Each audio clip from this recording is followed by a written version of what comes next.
ओम श्रीमात्रे नमः। अस्य श्रीमहालक्ष्मीकवचमन्त्रस्य ब्रह्मऋषिः गायत्री छन्दः महालक्ष्मीर्देवता श्रीमहालक्ष्मीप्रीत्यर्थं जपे विनियोगः। इन्द्र उवाच समस्तकवचानां तु तेजस्वी कवचोत्तमम् आत्मरक्षणमारोग्यं सत्यं त्वं ब्रूहि गीष्पते। श्रीगुरुवाच महालक्ष्म्यास्तु कवचं प्रवक्ष्यामि समासतः चतुर्दशसु लोकेषु रहस्यं ब्रह्मणोदितम्। ब्रह्मोवाच शिरो मे विष्णुपत्नी च ललाटाममृतोद्भवा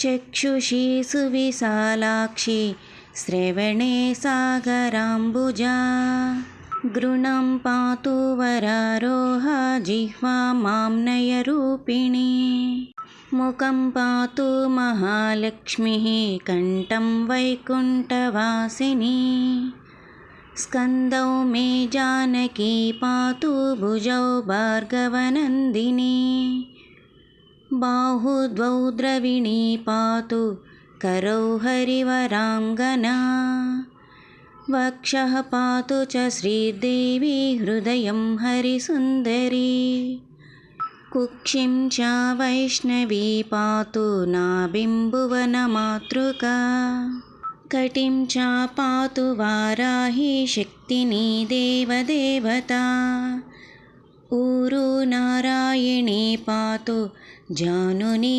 चन्द्रसोदरी इन्दिरा पातु जङ्गे मे पादो भक्तनमस्कृता नकां तेजस्विनी पातु सर्वाङ्गं करुणामयी ब्रह्मणा लोकरक्षार्थं निर्मितं कवचं श्रियः ये पठन्ति महात्मानस्ते च धन्या जगत्प्रये कवचेनावृतां गानं जनानं जयदा सदा मातेव सर्वसुखदा भव त्वममरेश्वरी भूयः सिद्धिमवाप्नोति पूर्वोक्तं ब्रह्मणा स्वयं लक्ष्मीर्हरिप्रिया पद्मा एतन्नामत्रयं स्मरन् नामत्रयमिदं जप्त्वा याति परमां श्रियं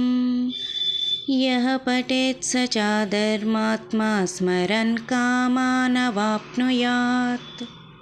इति श्रीब्रह्मपुराणे इन्द्रोपदिष्टं श्रीमहालक्ष्मीकवचं सम्पूर्णम्।